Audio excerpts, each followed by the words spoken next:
Hi, everybody. Welcome to our final Kavli conversation of the spring semester.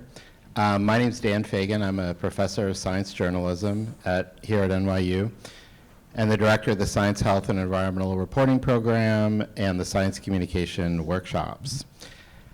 It's a pleasure and an honor to be joined by Eric Garcia and Devon Price, and I will leave it to Anna to formally introduce them.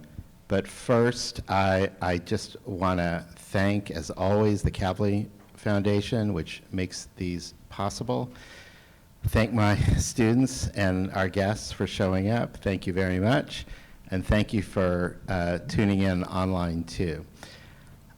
If you have questions and you're online, you can use Twitter and use the hashtag KavliConvo, KavliConvo. And of course, if people have questions here in person, the mic stand is right over there. So with that, I will introduce the wonderful Anna Rothschild, who is a visiting scholar here at the NYU Journalism Institute, and a long time and awesome multimedia journalist and storyteller. So take it away, Anna. Hi, everyone. It's great to see all of you again. This is a really exciting conversation. I'm really glad that it's the last one of the semester. I've been looking forward to it all year, or all semester. Joining me today to talk about creating a more inclusive newsroom for neurodiverse people everywhere are Dr. Devon Price. Devon is a social psychologist and writer and activist and a professor at Loyola University of Chicago. He's also the author of 2 books, Unmasking Autism, Discovering the New Faces of Neurodiversity, and also the book Laziness Does Not Exist, which is a wonderful title. And Eric Garcia is a reporter and editor who has worked for many newsrooms, including The Washington Post, The Hill, Roll Call, and he's currently the senior Washington correspondent for The Independent and a columnist for MSNBC. What a res. And he's also the author of We're Not Broken, Changing the Autism Conversation. Thank you both so much for joining me today. Thanks for having me. Yeah, happy to be here. And I'm happy to finally, because Devon and I, we've been friends for a while, but this is the first time we've been in the room together. So yeah, it's really cool we've joined forces. Finally, our powers combined. I know. Yes. If the building starts to shake, it's because we have pure autism in the room. Pure autism. This whole thing's going to turn into a train in 10 minutes. Yes. By the way, I because I'm extremely online, and if anybody's tweeting Kavli convos afterward, I'll probably be tweeting back at you. So, talking more about autism, we'll be doing the autism machine run by an autistic person. Yeah. So I feel like from the pre-conversation chatter, there are a lot of people in the room who are very familiar with fostering more inclusive spaces for neurodiverse folks. But just in case, there are people watching online or who watch this talk later on, I'd love to just sort of define some things, first of all. Cool. So first of all, what is neurodiversity? So I would say that neurodiversity is basically just the concept that we can view differences in how people think, feel, and behave, be that autism, ADHD, Tourette's, bipolar, borderline personality, traumatic brain injury, what have you, as just sources of human diversity rather than being best understood through the pathology model, always seeing them as defects, as something to diagnose or to treat.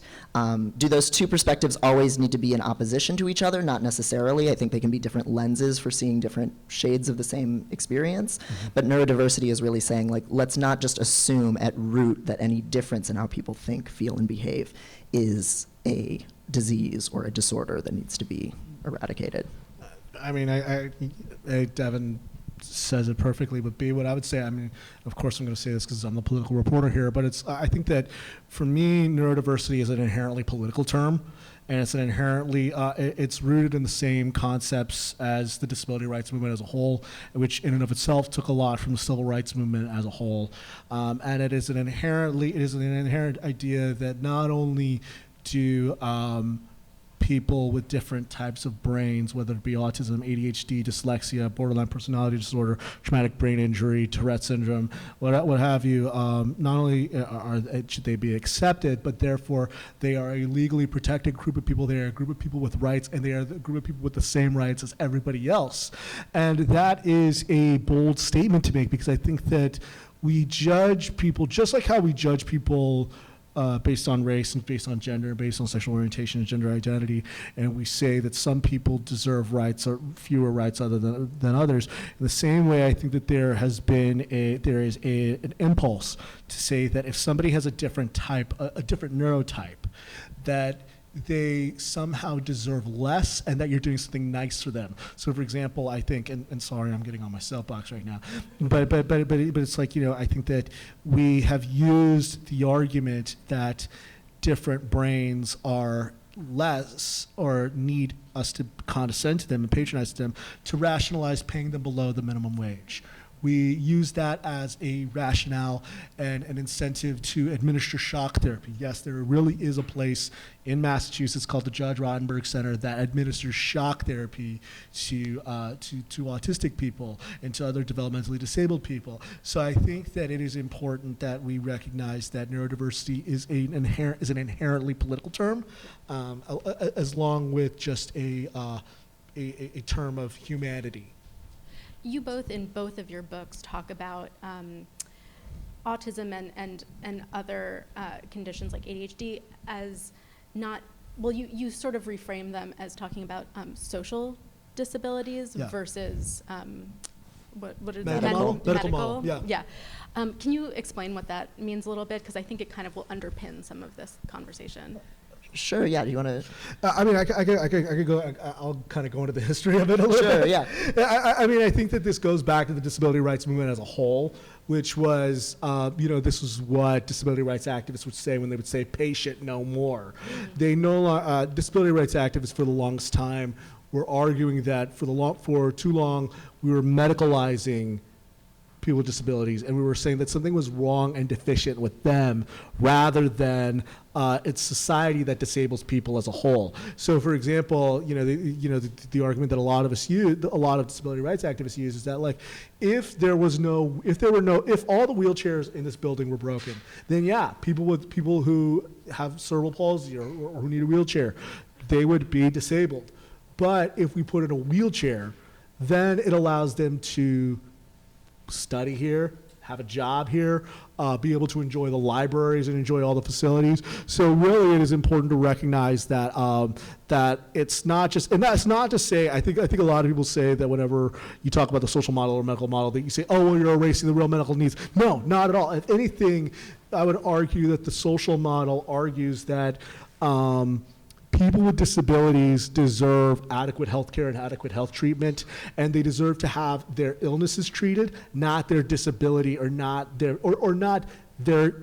humanity treated or not their humanity fixed. I would say that it says that they deserve to be treated adequately with health care for their conditions. Yeah, I would say that basically the medical and the social model are, again, just different lenses for Yes. kind of capturing elements of the disabled experience. So, if you have really painful sensory issues, there may be an extent to which you see that as a medical problem that you want some degree of medical treatment or medical compensation for. But then there's also the social element. So if you have sensory sensitivities, that doesn't exist in a vacuum. In a world where everybody's listening to TikToks on speakerphone on the train, you are in a very real way more disabled Yes. than in times before that. And so these things are very dynamic and interlocking. And so looking at these two lenses in concert helps us kind of question the idea that somebody's disability is innate and is only located within them, when in actuality it's located, in terms of how they function and also what they need in order to function and what they've been denied or not accommodated in. And then there's a third model, which is the money model of disability, which is kind of a newer model. The book Health Communism is kind of an introduction to that. And that's just an additional way of looking at the social piece of disability on a more systemic level. So why do we accommodate what we accommodate? Which elements of social disability or do we consider, something that we advocate for social change versus something that would be too expensive? Or to what extent do we just view disabled people as kind of a revenue source even? Things like the disability tax, basically. Yes. The idea that things are more expensive when they're modified. On top of that, you also see that, I think a perfect example of that is also the asset limit on some things like SSI. I think you and I were talking about this because we both live in, because you and I live in big cities, but albeit very different from New York City. If you think about it, you mentioned the people listening to TikToks on the train. Think about if you and I are neurodivergent people, think about how many assaults on disability on our, like how disabled we become in a city like New York City. You've got cars all over, you've got lights, you've got blaring lights, you've got, and on top of that, you just have all of the, and not to mention the fact that I think something like only like 30% of all metros, subway stops, I don't want to get in trouble, all subway stops are wheelchair accessible. Yeah, New York City can really disable someone. And conversely, I can't speak for Chicago, but like, I'm sure there are ways that the city of Chicago does. But then on top of that, I don't want to be, but then let's flip it on the outside, on the other side. If you're, because I have a friend of mine who her daughter's autistic and she lives in Nebraska. Think about all the ways that rural people with disabilities are disabled. If you don't have if it's 100 miles to get to a rural hospital, or if it's if the nearest school doesn't have a wheelchair, or they're grandfathered into the ADA. Right, yeah, it's not about are you more or less disabled, it's in what ways do you have accessibility and which ways do you not. Living in a city is almost required for me because the idea of driving is just not, just elements of that just would not be sustainable for me to have a full life, Right. But then you sacrifice other things Absolutely. for having that access to resources, so. Right. I think we're going to mostly, just because both of your books are about autism, we're probably mostly going to focus on autism tonight, but I want to just make it clear that just because that's probably the focus of today, this goes for all of the types of disabilities that you talked about at the beginning. But since we are going to talk about autism mostly tonight, I'd love to kind of get a sense from both of you of how the conversation around autism has changed over the past few decades. How do we talk about it differently today than we did, even when you two were kids? I think even the fact that we're talking about autistics as people with agency in the conversation has changed radically even in the last decade, you know. And some of this is my own consciousness, coming into awareness of myself as an autistic person who didn't find out until my late 20s, right? So there is an element of having been in the dark myself, but I think that also tracks with where society kind of was for a lot of populations of autistics up to that point. It's been really, to me, very breathtaking, just even in the last, period of years, 10 years-ish that I've known that I was autistic, that just the degree to which universities and employers and just kind of public institutions talk about actually wanting the perspectives of autistic people and neurodivergent people rather than only catering to the abled parents of disabled kids. Because that was it. That was the only thing that got written about. That was the only population that got resources. I'm trying not to get in trouble right now, Devon. You're making it really hard. Because I'm not like a hater on like the autism mommies, I'm really not. Because a lot of them are kin. They're us too. Oh God, yes. They might not know it yet, and they might have a certain internalized biases about what autism is and fears for their kids that are influenced by those biases. But the case nonetheless was that for a very long time, all of the research getting published was on the families of autistic kids. To this day, if you just look in the psychological literature for, let's say, research on stigma and autism or internalized stigma, almost every article that comes up is on the stigma that parents feel about having an autistic kid, not the stigma that we feel as autistic people in the world. Yeah. And that's just, you can apply that to everything, basically. Yeah, I think that the fact that that a journalism school is inviting two autistic people, and by the way, you guys can reach out to me. I'll give you my email, things like that, so you can reach out when you guys are doing your stories about autism, because I want you guys, because I think it's really important that you guys have resources to talk to. So like, I'm an open resource. Feel free to use me. But I mean, I think that like, even because like I've been a journalist now, I've been writing about autism now for about going on 8 years, and seeing the sea change and how it's discussed. There's a study that came out during the pandemic that showed that showed headlines and studies from and articles from the Washington Post, and it showed that over time in like the past 6 or 7 years, something like that, that you've seen more autistic people be quoted in news stories. That was unthinkable. I know I'm trying to do this to journalism so we could use it to practical means. We'll get there. But it's like, I mean, I think that's incredible, because I think that what it does is that what it shows is that when you quote autistic people, that reshapes and reframes your stories. Then autistic people are no longer an abstraction. They're no longer a social issue to deal with. They're a readership. They're a group of people you need to serve, and that shapes and changes how you cover autistic people and write about autistic people. So I think that in and of itself, I've seen it kind of happen firsthand in the past decade that I've been writing about it. But absolutely, it's been a massive sea change. Like I used to joke that like. You used to be able to fit all the autistic journalists writing about autism in a phone booth, even if it was ADA accessible. But now, I mean, you have people like myself and Sarah Luderman and Zach Bridrick, so many more people, and I think that change has really come. I think, and Devon, you may be able to like expound on this, is because I think that so like you're a part of that generation of so like you found out you were autistic later, but we wouldn't have that understanding had it not been. I mean, I think our generation is the first one where there's a working language around autism. There's not like, oh, it's caused by unloving mothers, or it's caused by this, or it's good. Well, the generation after us now, they're the ones their parents blame the vaccines for them, and a lot of them they deal with trauma for it. But like there is this very, very different approach, and because of the fact that autism was classified very differently as a disability back in the 80s and 90s, that meant that now we have a very, very different perspective than when it was seen as a symptom of schizophrenia or a symptom of psychosis or things like that.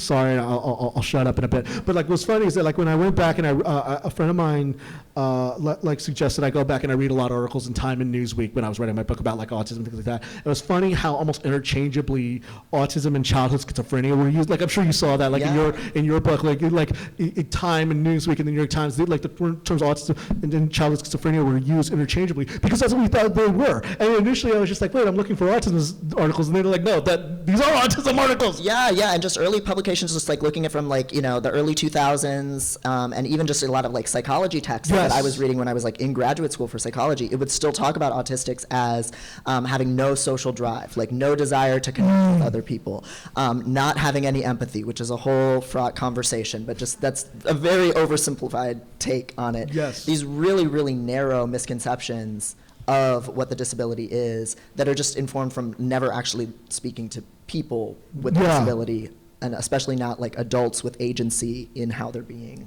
spoken about. And so that's just changed really radically, really quickly. Yeah, I mean, pretty amazing too. That like the speed of that change. It's been. It's also a testament to activists who have really worked to give people new language. Testament to activists, testament to people in journalism who got into journalism like myself, testament to a lot of people, but like, I mean, I'd be remiss if I didn't say that like, I'm almost kind of waiting for the backlash, because with every civil rights movement, whether it be the civil rights movement of the 1960s, we saw what happened. There was Richard Nixon and the Southern Strategy. With, with the 70s and the feminist movement and the ERA. Well, what happened after that? There was Phyllis Schlafly, and there was the conservative women's movement. In the past decade, we saw people increase visibility with transgender people, and now you're seeing a lot of state legislatures. So like, I'm almost kind of waiting for what the backlash is going to be. Well, and I do think the attack on trans rights is part of that backlash, right? Like that's a huge part of the rhetoric. Is that that youth shouldn't be able to transition because they're incompetent, and autistic people shouldn't be able to transition because they're incompetent. So I think we'll increasingly see that the same kind of conservative talking points about talking about trans people's feelings being coddled by us, wanting to be referred to by our names and pronouns. The same way that like conservatives now are like fear mongering about like, oh, furries are forcing kids are demanding to have litter boxes in the bathrooms at their high schools. This totally like fake crisis. Which comes from school shootings. Right, yeah. Like that's all wrapped up in saying like, oh, kids are so coddled and so demanding, and I think that's a very clear through line to like also writing off people's accommodation requests. Yes. And you're right, also blaming autistic people for school shootings. And it's all of those things are wrapped up in like these crazy kids who are too demanding. Yeah, I think that's the shape of that backlash for sure. I want to connect this back to journalism in 1 second, but there's one more term I think we should talk about a little bit, and that is masking. So what is masking? So masking is taking steps to either camouflage or compensate for your disability, basically in order to either pass as neurotypical or neuroconforming, whatever you want to call it, or at least to kind of avoid the worst consequences of ableism. This is like by and large what my whole book is about. I would also kind of say that masking is also kind of a state that you're born into if society demands that you be neurotypical. This idea of there's a certain way that you express emotion, there's a certain way that you socialize with other people, you need to make eye contact, you need to use these weird unspoken social rules that are very symbolic and confusing. We're all expected to be neurotypical when we're born. And those of us who don't find out that we have a disability, we have really no framework for questioning that. So you're kind of born in a state of masking in the same way that like you're born in the closet if you're queer in a heteronormative society. So it's both kind of a socially imposed structure and way of being, and then also for a lot of us, especially those of us who didn't find out we were disabled until later in life, it's strategies for kind of how do I blend in? How do I hide? What's different about me? Yeah, it's very much, some people use the term masking, others use the term camouflage. Which I think has a lot of the connotations, but yeah, masking absolutely is something that I think that everybody to some degree masks, but I think with autistic people, the amount of masking that we do on a daily basis. What's funny is that we talk a lot about how autistic people aren't considerate of other people's feelings.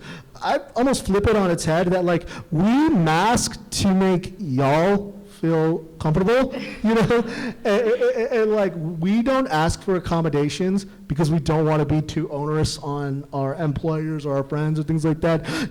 So I'd almost flip it on its head, flip the idea that autistic people aren't empathetic or that we're too much or we take up too much space. Oddly enough, I think that there's really this impulse, and really I've noticed it's with women and people who are assigned female at birth, especially feel this desire, and that's why it's so funny. I'm sure you have Devon, I can't speak for you, but I can speak for myself. I'm sure you have almost like a set type of person who DMs you about your book.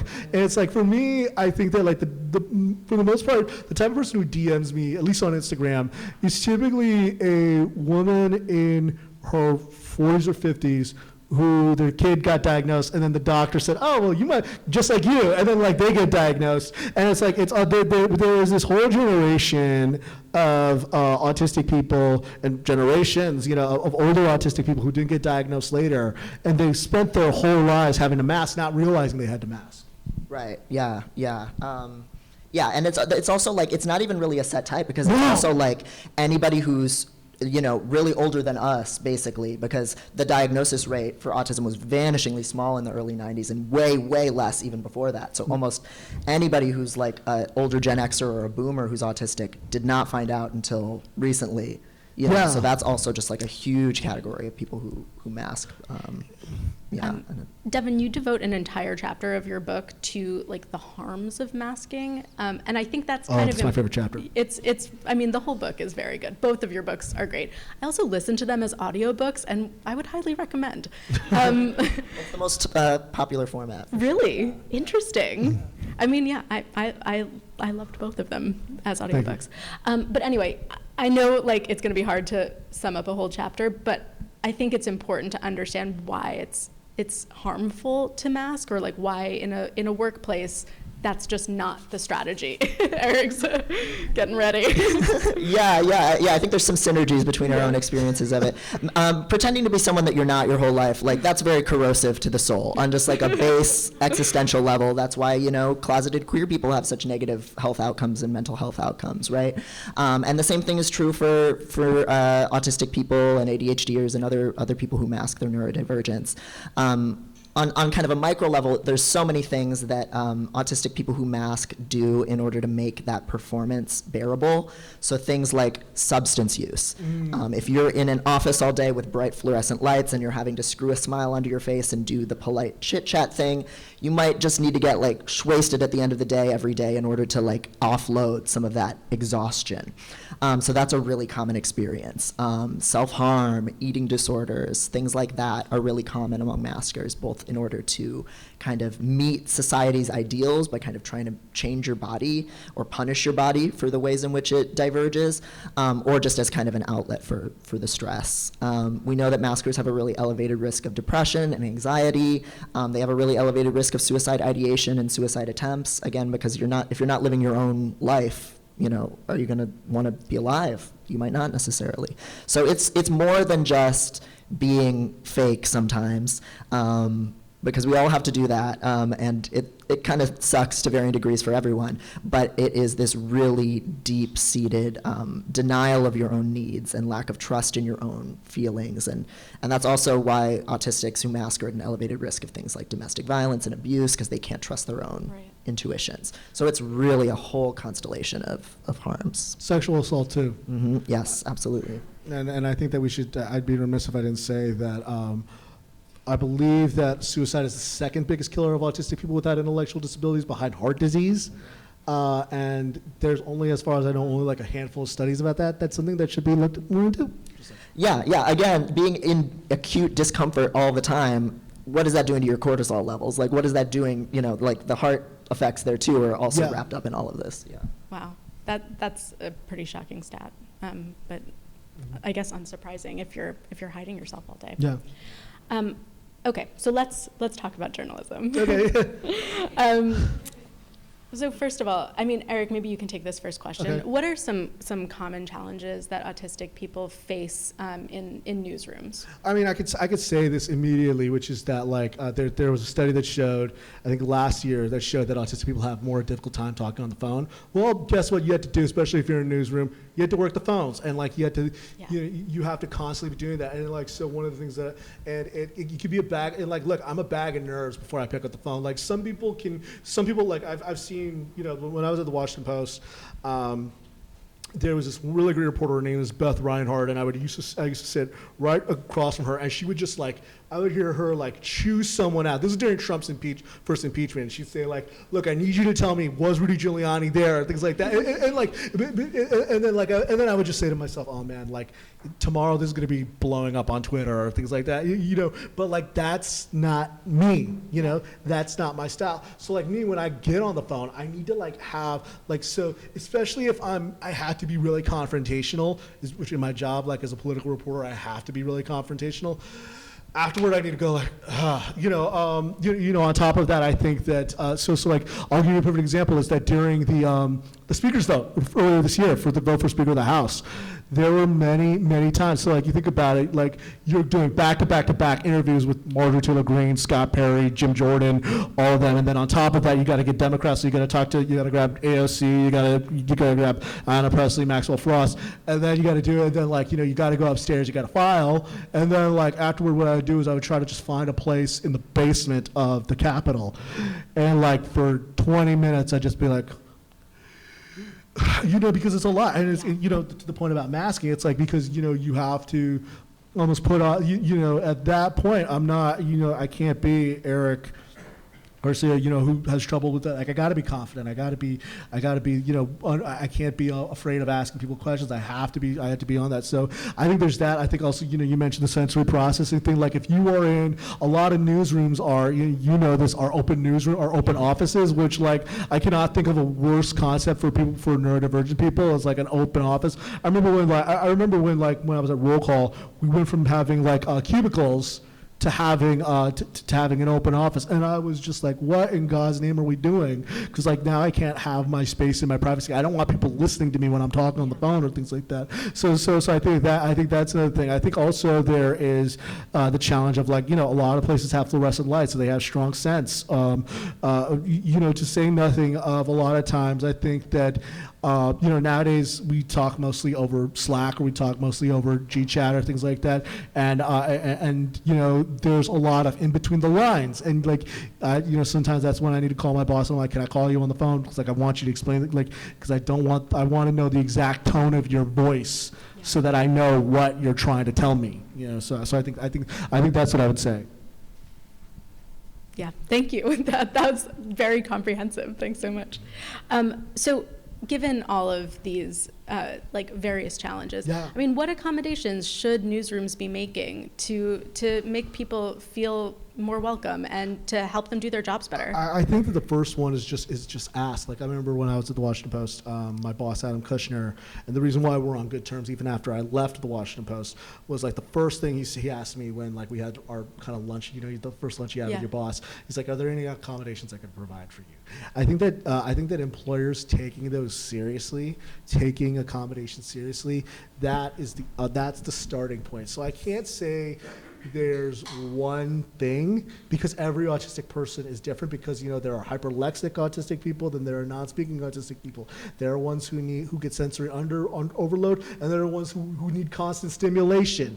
And then forget the autistic people who also have ADHD. You know that's a whole other thing. So like I think it's going to be a case by case basis, and I think that what employers need to do is they need to track, they need to, you know, obviously not just monitor everything, but like think about what are the best practices, what are the things that work, so that there can be suggestions for best practices. And more importantly, I think that what, you know, we should be mindful that like, yes, I see a lot of attempts to bring neurodivergent people into the newsrooms, and for God's sakes, I mean, like half of almost every newsroom is neurodivergent, for, you know, in one way or the other. But that I'm joking, but I'm also trying to make a serious point, which is that.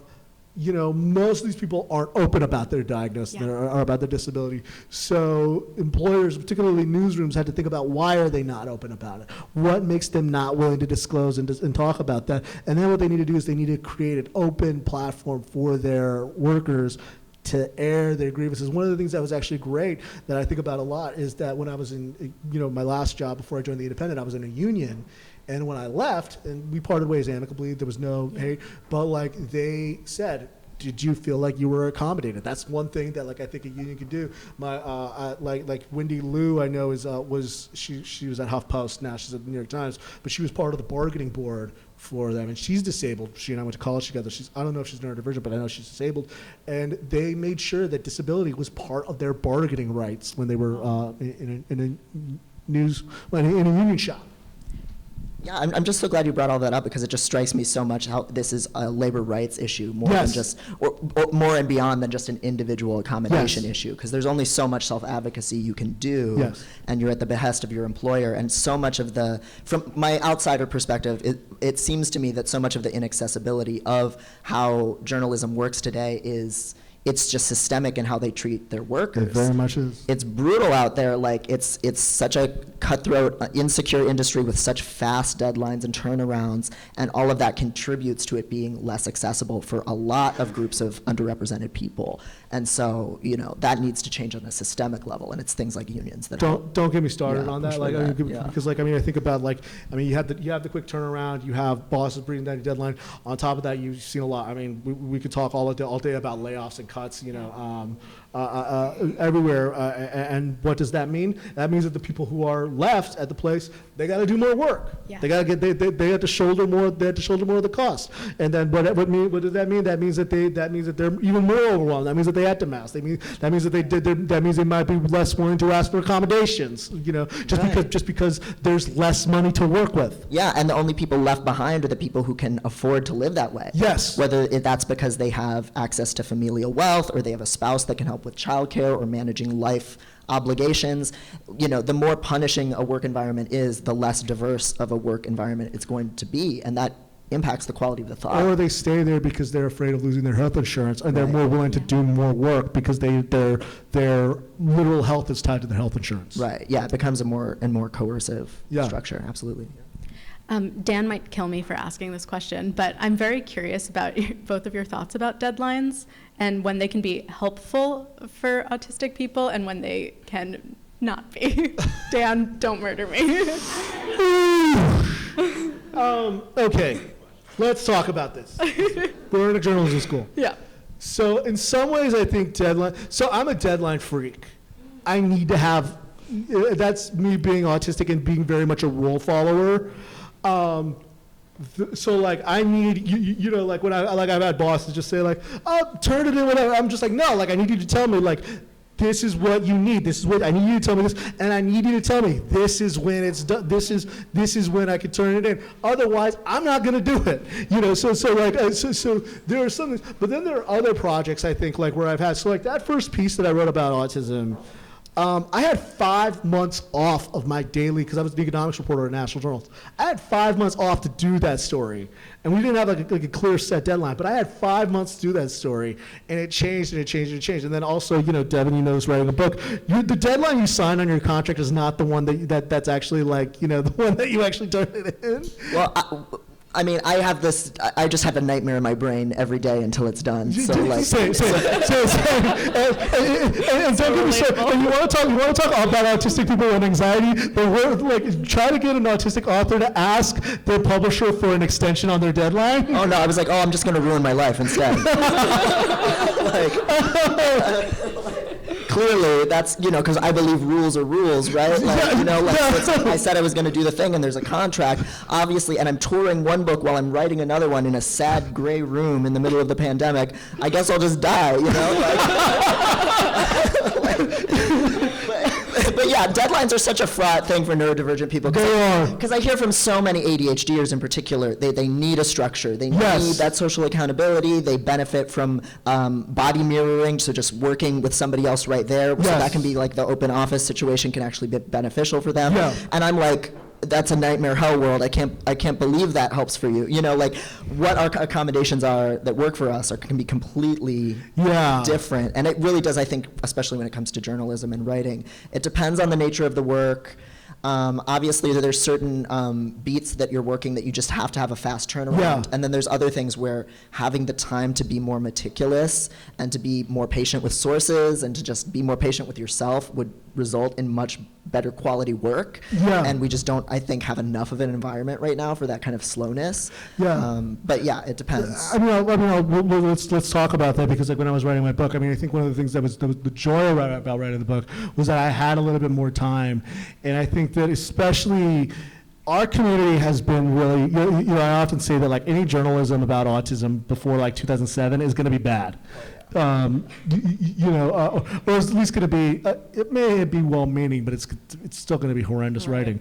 But like, I mean, I think the thing that was a joy was that like it gave me time to do preliminary interviews with people, talk with them off the record, then set up, and it's like, okay, where do you want to do this interview? Or do you want to do it over the phone? Or do you want to do it over Zoom? Do you want to do it over email? And I think that was something that I had to unlearn, because like, look, as a political reporter, if an elected official wants to send me a statement over email, I'm just like, screw you, you're going to give me a canned statement. But like, I've learned that like, oh, even if someone's not speaking, of course, that's the only way you can. But even if someone is speaking, giving them the answer, giving them the questions ahead of time might allow them to process it a little more, and you might actually get a more holistic and actually a more nuanced answer. And it was through giving some of these people I interviewed questions before ahead of time, or doing preliminary interviews ahead of time, that I actually got some of the best quotes and some of the best anecdotes and the best stories in the book. Absolutely. And I know this is kind of jumping ahead in questions a little bit, but that just is so important, I think, to emphasize that there is, I think, in like neurotypical society, we have this belief that like an in-time, real-time, face-to-face interaction is the most genuine and the most honest that someone's going to be. And, for me, that's bullshit time. That's when I'm a fake person who's giving you fake Same. answers to just try and seem normal and get the conversation over with as quickly as possible. So a lot of times I have to tell people when they reach out for me for like an interview or for just a perspective on something that like, if they want an honest response, let me sit with it for a few days and write them an email really breaking down what it is that I want to say. And it's going to be a much better quality response. And, you know, a lot of newsrooms just don't even allow that, you know. Yeah. Phone interviews are like, God, that's it, you know. Or face to face. Yeah, or face-to-face. When I went to journalism school, like, I mean, you know, they always said, like, face to face is always the best.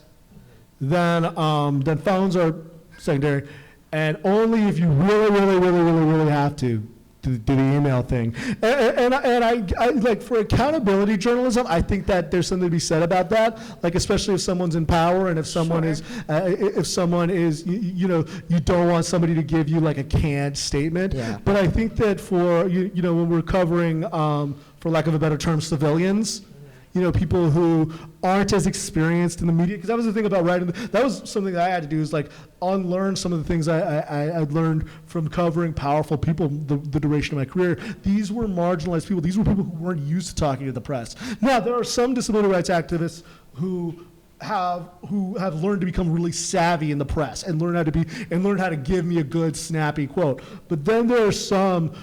I didn't want to just cover activists. I wanted to cover real people. I wanted to cover people who were going through the hither and there of life. And the only way I could get a really good answer for them was to give them that space. And that kind of required me shedding being Eric, the smart-ass journalist, and being Eric, more of a human being. Yeah, that makes a lot of sense. I've never thought of it that way. That's super interesting, though. Yeah. Dan, are you going to tear me apart now? No, I was just going to say, deadline extensions for everyone. You hear that? Just kidding. You're welcome. Yeah, thank you. Yeah, this has been amazing so far, I just want to say. I am interested in asking you all about this idea of who tells the story and how that changes based on who tells the story. And we really, we have come a long way. We have so far to go, but we've come a long way. You know, a couple of generations ago, editors, you know, had in their heads that if you were part of a group, you couldn't possibly write, quote unquote, objectively about the group, as if that were ever possible. And if you had a condition, you couldn't possibly, you know, cover that condition. Yeah. And fortunately, we're long past those days. But now we're in an interesting moment where the question is more about how should we privilege or should we privilege people who have firsthand experience, they're part of the subculture that's being covered, that maybe they experience the condition that they are in turn writing about. And the more interesting question to me is not do they have the right? Of course they have the right. The more interesting question is, what is it better somehow? Is it a superior product, and to what extent is it? And if we know that, how should that affect how we run newsrooms and how, you know, how journalism functions? To what extent should we privilege that? That is, I have a lot of. Yeah. Well, you're a journalist. You go first. Yeah, I mean, I think that, like, you know, let me put it this way, is that, like, look, as I said, like, half of every newsroom is neurodivergent in some way. Some people are undiagnosed, but at the same time, there just aren't a lot of, you know, they're simply, you know, from what we know statistically, there probably aren't enough autistic people to have an autistic person in every newsroom. There probably are a lot of autistic people who are undiagnosed in newsrooms, but there aren't. But like, especially during April this last month, I got a lot of DMs from a lot of journalists. Usually every April I get DMs from journalists saying, hey, I want to do this and I want to do it right. And I'm like, and actually, like, you know, I actually, you know, but they're like, I'm nervous. And I'm like, the fact that you're nervous and the fact that you're DMing me and you're talking to me shows you're the exact kind of journalist who I would trust to get this right. And then, like, so like, I think that just the same way, just that, like, if you have those nerves and if you have that concern, even if you're not part of that group, then you are probably gonna get, you're not gonna get right immediately with every story. There are, like, I've gone back and I've read some of the early stories I wrote about autism, and I realized, like, I missed things or I allowed some things to slide that I otherwise wouldn't now. But it was the fact that I was so intent on getting it right that it meant that every story I did, I wanted to improve. I wanted to get it right. And the people who I talked to, even when I got things wrong, because they knew how I interviewed them, and because I was acting without guile, and because I was acting with sincerity, they understood that, like, yeah, he's learning, but like he may not have gotten it all right, but he's learning. And I think that's incredibly important. And I think in the same way, I think that, because like I've written about communities that are not my own. I've written a lot, look, I am a cisgender, heterosexual dude who grew up in a very, very conservative Christian home. So, but I've written about the LGBTQ plus community, and I think that being from a marginalized community myself, I don't think that it's the same, but I think that I'm just like, oh, wait, when I see coverage about autism stuff in April, it really makes me chafe. I don't want my journalism of the LGBTQ plus community to do the same thing. So I have trans sources who I will text before I'm about to file a story. I'm just like, did I say that? Is this the right wording? Right. Is this the right thing that I'm doing? I have gay sources that I'm like, hey, is this the, am I saying this the right way? Am I reporting this stat the right way? Or is this a credible number? Obviously, because look, I can use all the objective stats of the world and all those things, but if I contextualize them the wrong way, then it could really have some material harm. So I just want to make sure, am I using this stat the right way? Am I using, in the same way, I think that it's important, in the same way, I think that so I think that me being from a marginalized community helped me. And I don't want to exclude anybody from covering from covering anything, because I think that every community has neurodivergent people. I think every local newspaper and every local news station should be talking about it. But it's about how you do it, and it's about approaching it with the right intent. And I think the big question, the underlying thing, and sorry, this is my soapbox, is that the problem right now with covering a lot of autism stuff is that we don't see neurodivergent people as part of because at the end of the day, we are public servants, journalists. We're serving the public. We don't see autistic and neurodivergent people as part of that audience that we're serving. Because once they are your readership, once they are your viewers, once they're your listeners, that changes how you cover them. That changes how you interview them, how you write about them, because then they're people you have to be accountable to. They're no longer just an abstraction. Yeah. I guess what I would add is that what I've seen as a trend is that both in publishing, which is a little bit more intimately familiar for me, and in journalism, there's been this trend in the last, decade or so, where a lot of outlets are really afraid of backlash and criticism, and they sometimes take the shorthand of just reaching for anyone who's a member of a certain identity group, who may not necessarily represent the kind of material interests of that group, or what a lot of different self-advocacy groups within that marginalized community might think. They're not really getting a plurality of voices and perspectives. And so then lots of funny things can happen. So, I've seen this with trans stuff where, and I won't name names even though I'm thinking of all of these examples that I want to talk about. I know what you're thinking of, and I'm not going to say anything. I don't want to get you in trouble. Okay, but there's people who get all of a sudden platformed as this is the trans voice that we're going to cite about something. And sometimes it's a person who has been in publishing for a long time but only just transitioned and just doesn't get a lot of the experiences that somebody that might have transitioned years ago might have, or just hasn't been in the thick of it in some of these community debates, and they just aren't really able to represent that variety of perspectives. And the same thing happens with autism sometimes too, where an outlet will just reach for, okay, we've got an autistic person, we've got a member of this identity group, that must be the same thing as having a real understanding of this injustice and how it works, and they're not the same thing. And that's a much harder thing to accomplish, and that's where it comes to doing the work, like you were just saying. There are people that I know, journalists, writers, interacting with who are cis, that I just know, they know enough trans people and they know these debates and they know the ins and outs of the conversations, that there's someone that I can have a really great conversation with about trans issues. And there are trans people who are writers that I cannot have those good conversations with because they're not there. There are autistic people, I'm not going to name names. I'm trying not to get myself in too much trouble. I probably already have. Yeah. But Sarah Luderman again, who is the GOAT in this beat. You know, she said to me really early on when I was starting to write about autism, she says, like, just because somebody tweets, this is I think we could talk about social media on this one. Yeah. Is that, like, I think that journalists, we think that, like, if somebody tweets a lot or does a lot of TikToks or has a lot of followers on something, that therefore they must be an authoritative voice. Well, a lot of times, a lot of activists and a lot of these people on social media, they just say things. Right. Yes. I'm sure we've all had those ones where we've equated people who just say things with actual people who know the ins and outs. Yeah. But I think that the more you embed yourself within these communities as a journalist, as a researcher, whatever, you know, okay, this is a person who knows what the hell they're talking about. This is a person who's done their homework. They're not, and sometimes they're the ones who are not, some of them don't have a Twitter account, some of them are on TikTok. Yep. They still have like an AOL email or something like that. Oh yeah, they're so unblemished. They're so pure.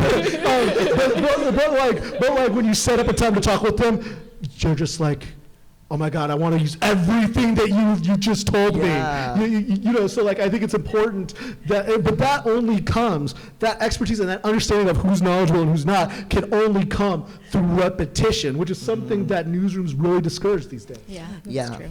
Yeah. I think that a lot of the people who are big social media voices, they're big social media voices because they're posting the hot takes and the incendiary stuff that a lot of people even in the community are like, oh no, not her again. Like, you know, and that is not a representation of like what's actually happening on the ground. And I think it's so easy and so tempting because like again, I've written on deadlines too, so I know that sometimes I want to just reach for what's on social media because that's the easiest, fastest way, and there's a lot of info out there, but it's not necessarily like the conversations that people are having in activist rooms or people that are organizers or the people that have been part of these movements for decades. It's just not, you know, Right. the same thing.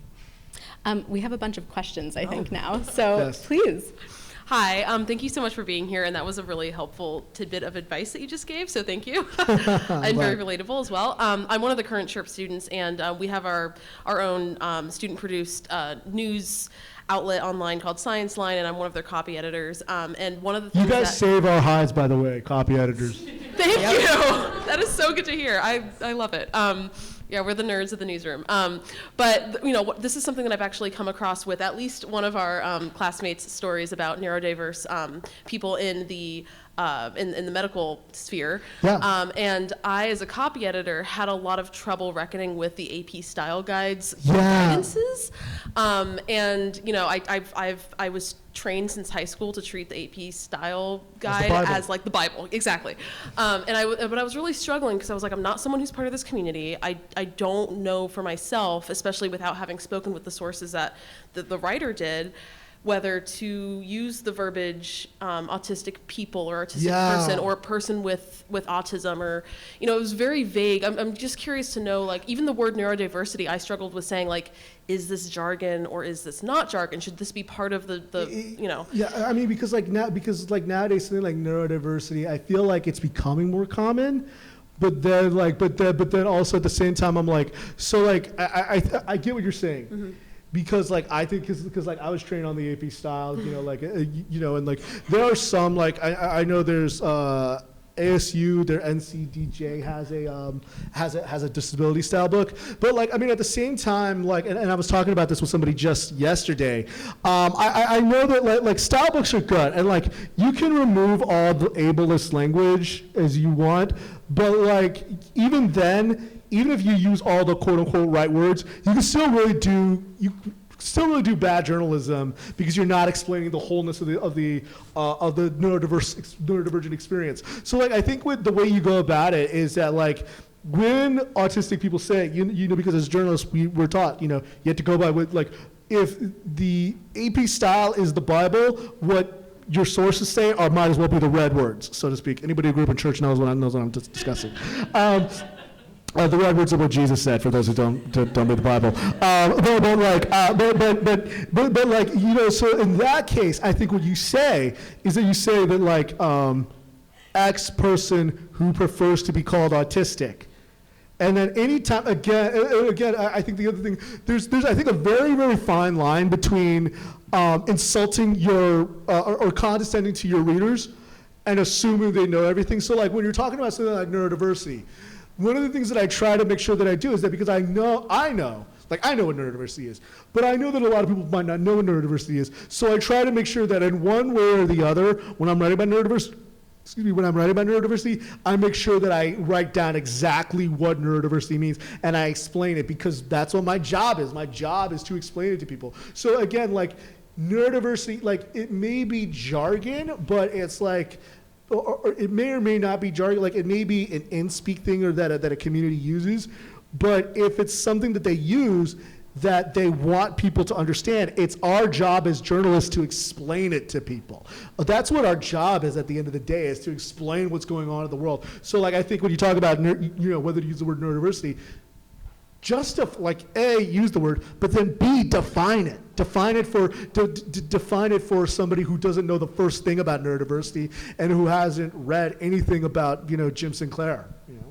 Yeah, and I guess what I would add is just that, like, style guides are really slow to change, and on my side as a writer, again, mostly talking about publishing, so it's a slightly different animal, but having been published in other outlets too, I've just had so much harm done over the years from copy editors who aren't willing to be flexible. Again, y'all do a godsend of work. I'm such a slob. Like, I need you. I'm dying. Like, what comes out is just very fast and it's chaotic and my hands are twitchy. Like, I need you. But also, I've had to, like, have a lot of fights of, like, people who, like, self-identify as fat because they're fat liberationists, and, like, having a copy editor try to change that to, like, overweight or something that is actually way more offensive to that community, right? Yeah. Or, like, fighting with people over, like, I capitalize autism for the same reason that, like, the deaf community capitalizes deaf. And that's not necessarily, I've had to fight sometimes over being able to do that. And I used to have to fight over when I used, like, they, them pronouns. I used to have to fight with people over using they, them pronouns, or, having, all kinds of weird horror stories of, like, ways in which sometimes the rules have been used kind of in oppressive ways. So I think it's a dance, right? Like, it's a really tricky dance because, again, you can't assume knowledge. You have to make the knowledge accessible to the reader, right? Like, that's a disability justice point too, right? Like, writing things in a comprehensible way. But also, like, pushing back against those rules or having flexibility as the situation allows is really important. Yeah, I'll give you the perfect example is that, like, I mean, it's different, but, like, I was in a newsroom when during the killing of George Floyd, and up until then, a lot of newspapers didn't, and you could say this, is that for a long time we didn't capitalize black. Yeah. But then, when I was the Washington Post, they decided to capitalize black and white. I remember but, that, yeah. And that was kind of controversial at the time. But, like, I'm staying out of trouble. But I'm friends with a lot of people there.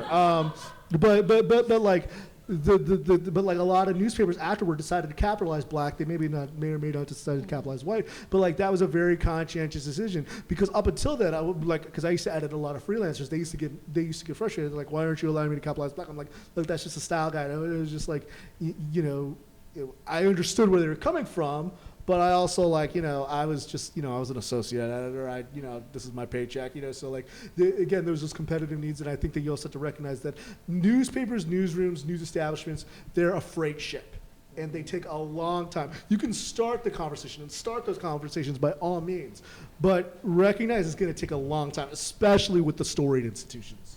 For what it's, I'm sorry. I know I'm just the moderator, but just my 2 cents on this is that, I've worked in a bunch of newsrooms, and I've been at them at times when there was a real push to try to change the language, and it is very helpful if it is something that you have educated yourself on and you care about, to talk to your editors and to, like, actually be pretty vocal about it.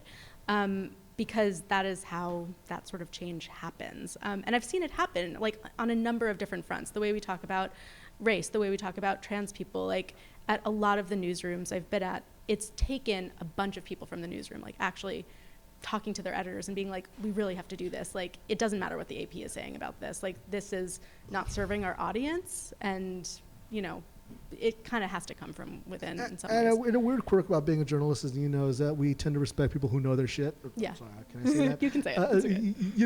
So, like, if you can speak from an authoritative voice and you're like, that helps your argument even more, because then other journalists will take it. And they're like, oh, this is somebody who covers this. And they're saying exactly. Right. It's like every source I'm going to is using this language, that, like, we should maybe be following. Yeah. Or, I mean, give examples like that. In your book, you have a whole up front, like glossary of preferred terms, which I personally found extremely helpful. And I would really recommend like anyone read that if they want to be covering this community. Like, it's useful to know the terms that the community itself prefers to use.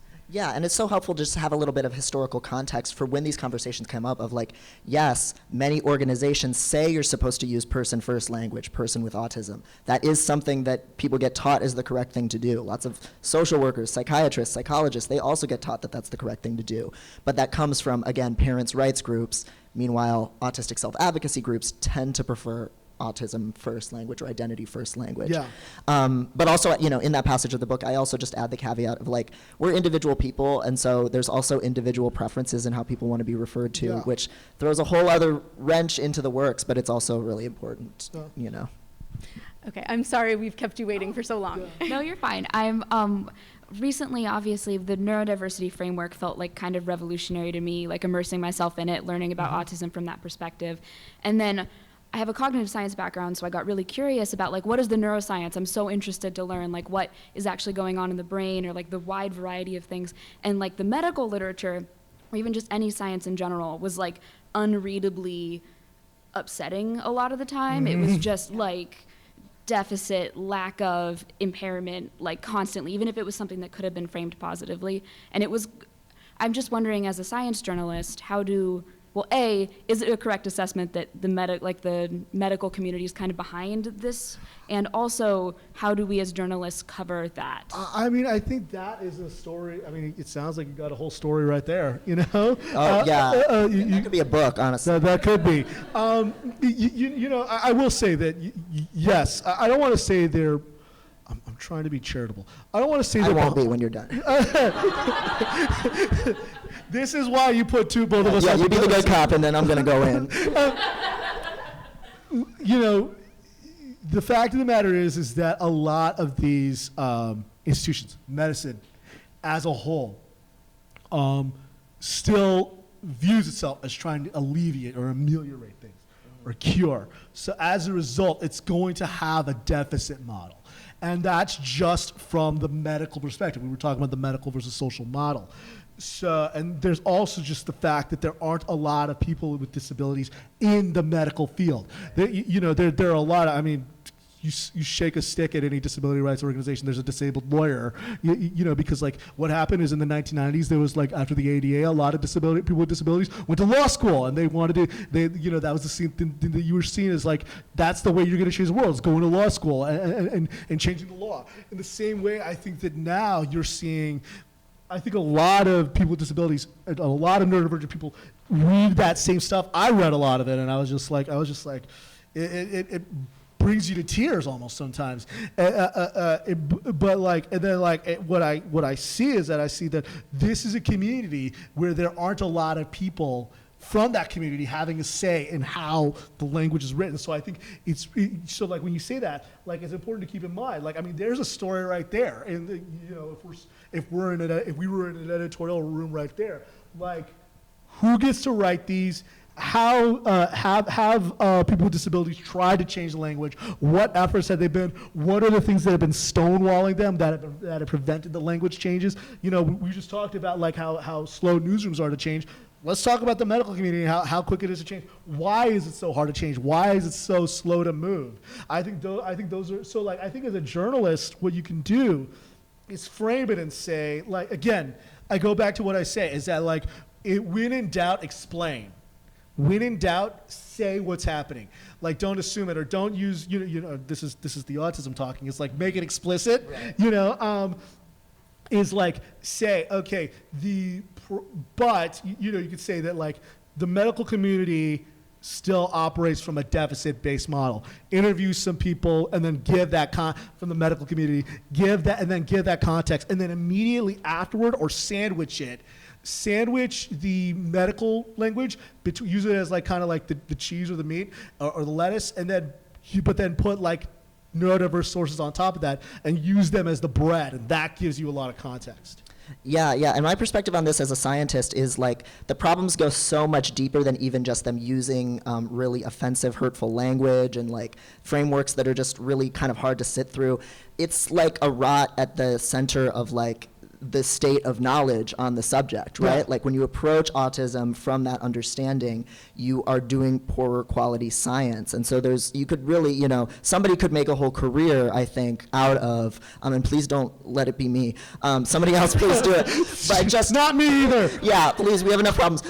We're stressed out about enough things. But the pervasive issues in the scientific literature that have been created by the biases in these frameworks, so I'm a social psychologist by training, so we had a big crisis in the 2010s called Replicate, which was just a total failure of a lot of social psychology experiments to be reproduced by other scientists. And that's because there was a problem in how our science was being conducted. We weren't documenting our methods well. There was such an intense pressure to publish that we were just churning out really crappy studies.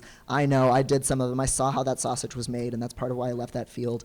And it was a crisis that a lot of people ended up reporting on. And it wasn't until mainstream science journalists started talking about Replicate and talking about the failures of social psychology that we started getting our act together as a field.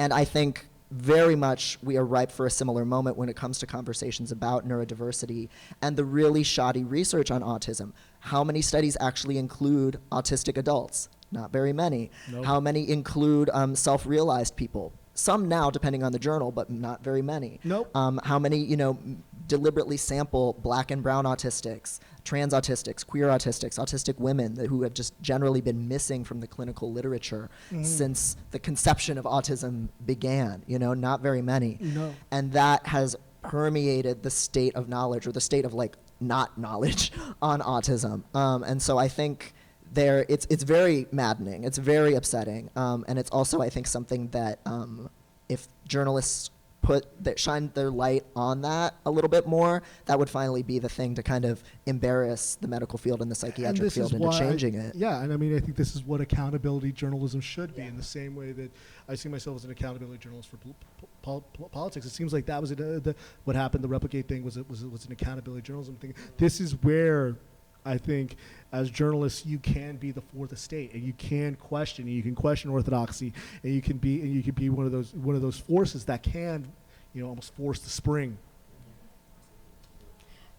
Hi, I just want to say, first of all, before I ask my question, just how amazing this conversation is. I'm not in the short program. I teach actually in another program here at Arthur Carter, and I was just happened to be passing by and caught a glimpse of the conversation and couldn't leave.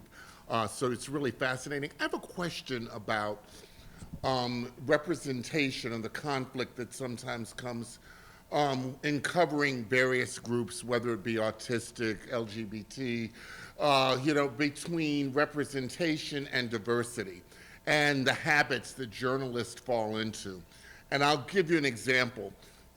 Many years ago, at another journalism school, when I was a journalism student there in 1982, one of the speakers came for the weekly speakers that we used to have, and people were questioning some of her writing that happened to relate to the African American community.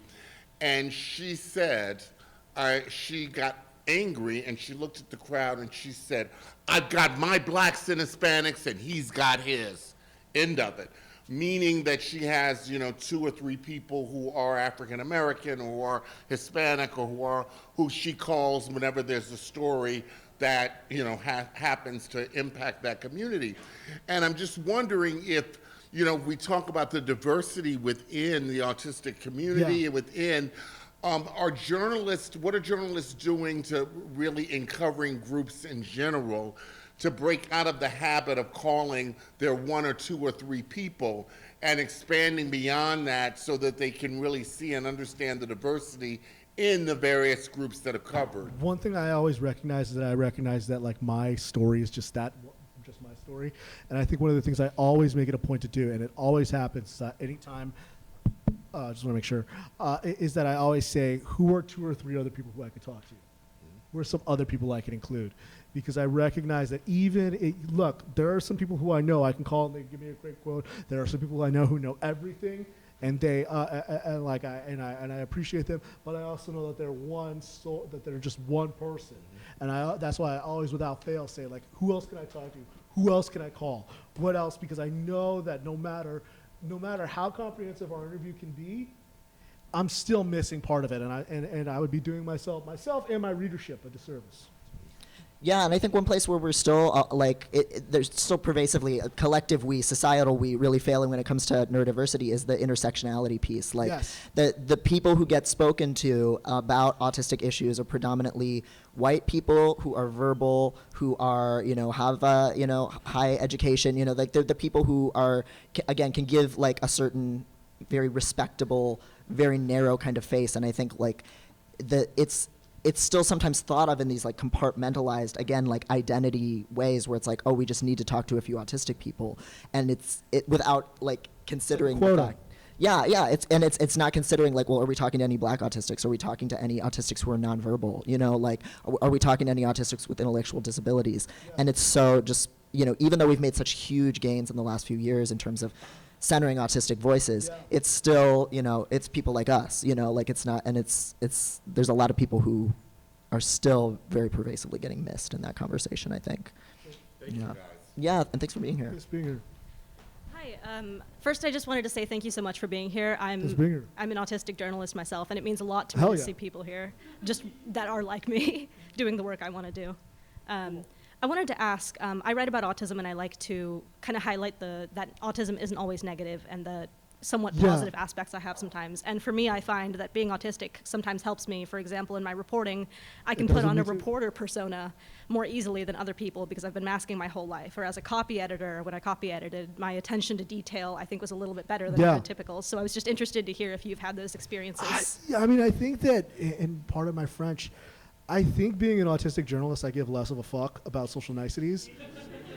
Like, I think, more, sometimes that gets me in trouble, like when I almost followed a senator into the men's room, and I almost got, but on the other end, I think that it also helps that, like, I'm going to be more willing to ask, and I've done it before, I'll be more willing to ask, later this week, I'm going to be back in Washington, my job, I'm going to be going to Kevin McCarthy's press conference.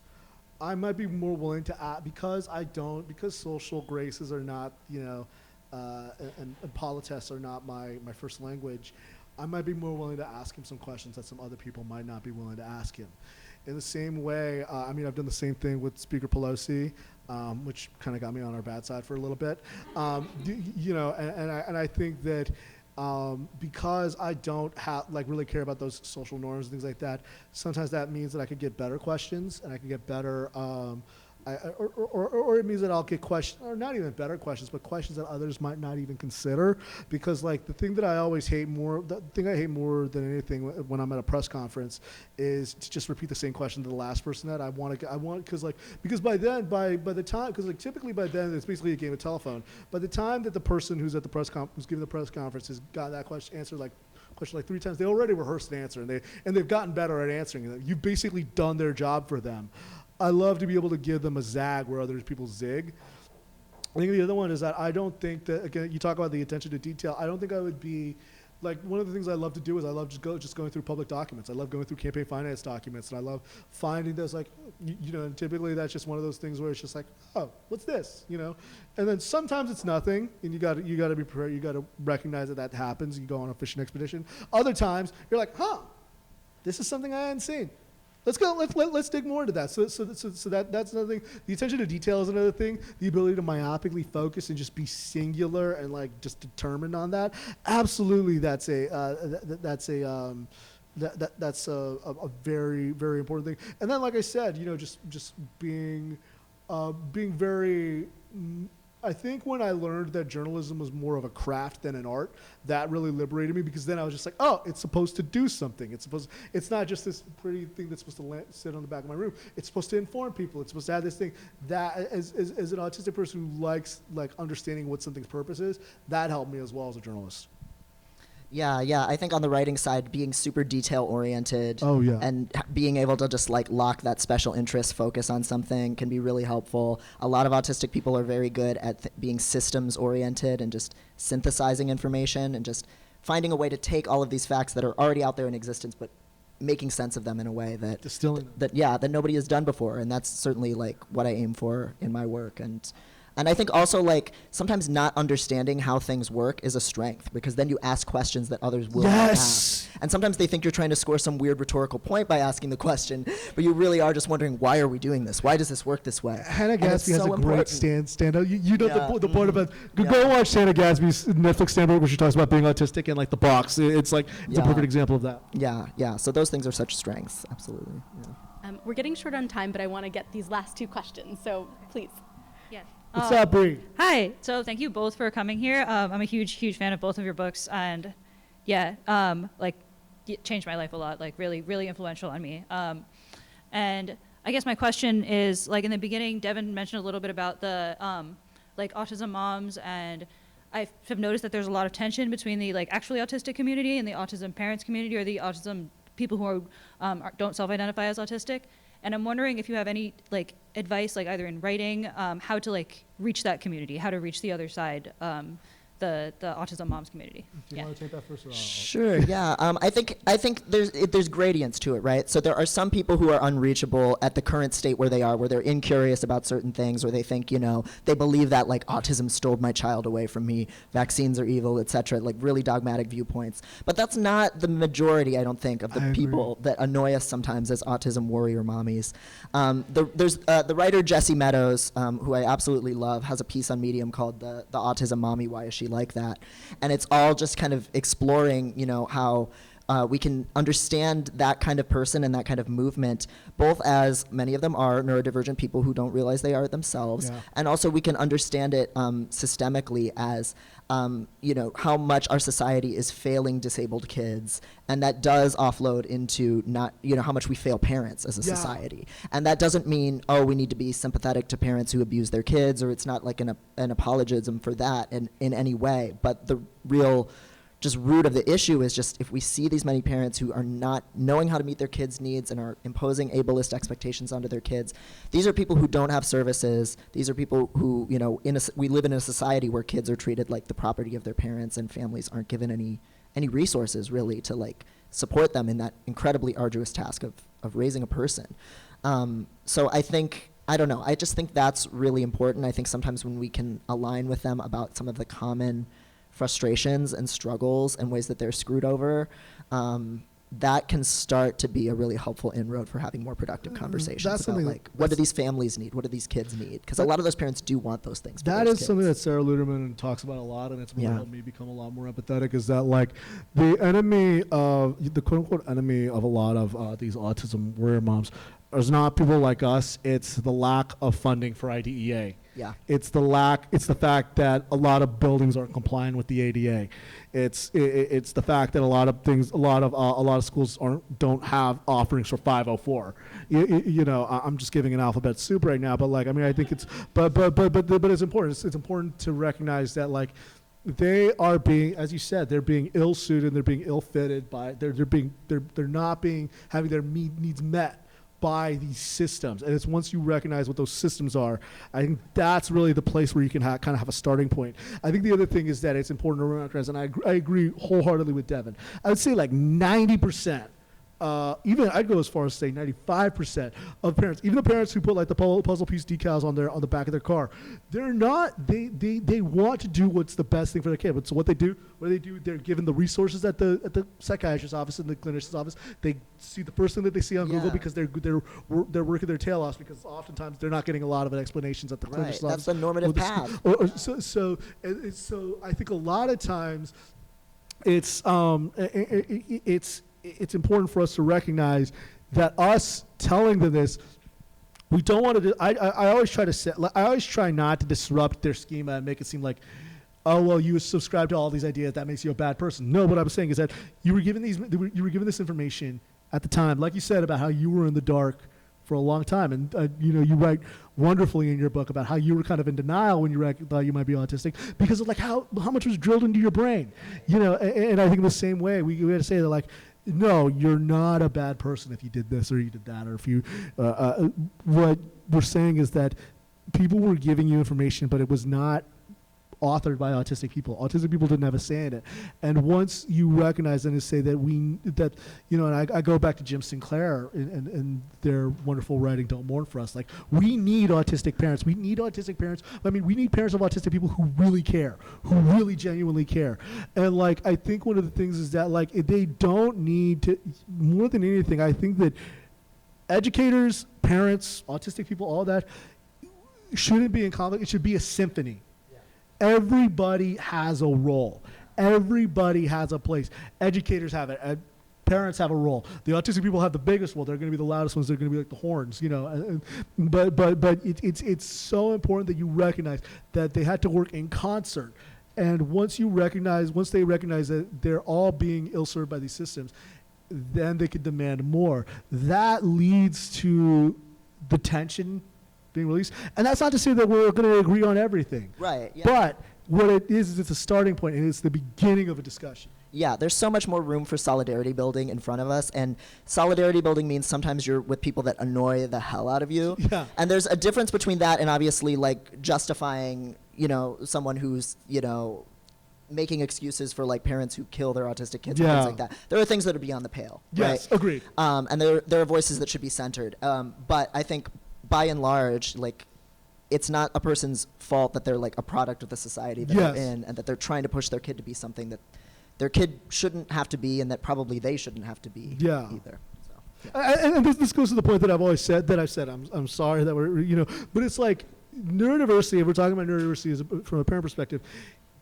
neurodiversity is good for parents also, because what it does is it liberates them from having to follow every cockamamie trend about autism and like loading their kid up with every type of vitamin that they have, or loading their kid up on putting their kid on every kind of diet or regiment or things like that. What it does then is they can start to care about what their individual kid needs and what they need to advocate for at their school, what they need to fight for their IEPs and things like that. So a lot of people say, oh, neurodiversity is nice for autistic people, or like, but if it's not, but no, I'd argue it's good. It's good for the parents too. It's easier to parent once you're working with your kid rather than trying to force them to be something they're not. Yeah. All right, we have time for one more question. All right. Cool. Best for last. Yeah. Thanks so much, all the nice things you say at these things. So I'm curious about, like, I guess kind of coming back to the beginning and several things that other folks have asked about, like the actual term neurodiversity. You mentioned that it's like a inherently political term. Someone over here said that it's like it felt revolutionary for them. I feel similarly that, like, accepting neurodiversity sort of requires like a paradigm shift in how you think about the world and how the world should actually look. So it's like inherently radical and critical in my eyes. But if you look on many places where the term's being used, it's becoming very sanitized. In my opinion. Oh, here we go. Whitewash. I was waiting for this. I was waiting for this. So like, it's kind of become sanitized. It's like it's giving differently abled, like it's not it's not great. And so I'm curious, like, what y'all think about that. Is it worth being worried about, or are there other terms that you think feel more in line with that, like, inherently political view of the term, of the idea? Just like, Devon, go to town. Oh my God. Oh yes. Okay. So you're speaking my language, because I get invited to give all of these just mind-numbing neurodiversity workshops for these companies like employee resource groups and things like that. Like, neurodiversity has become this like neoliberal thing that like a lot of companies lean in, that they like, diversity as something that they can put on a brochure, but they don't want to actually make any accommodations that are going to cost them anything, or, God forbid, let people work from home, or like just rethink our relationship to work, like some of these radical things that like neurodiversity actually is.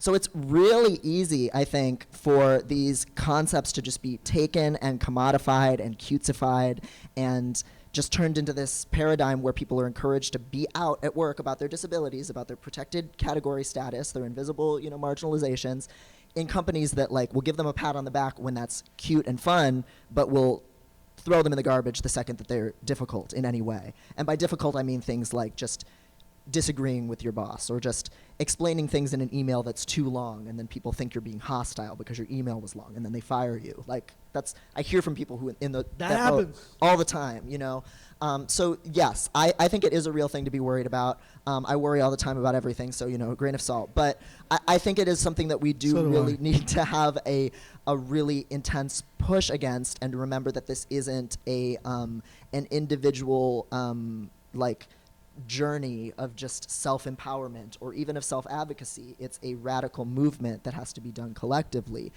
which goes back to those, like unionizing and labor kind of force conversations as well as many other things. And the last thing I'll say is that it reminds me a lot of what's happened to the fat liberation movement.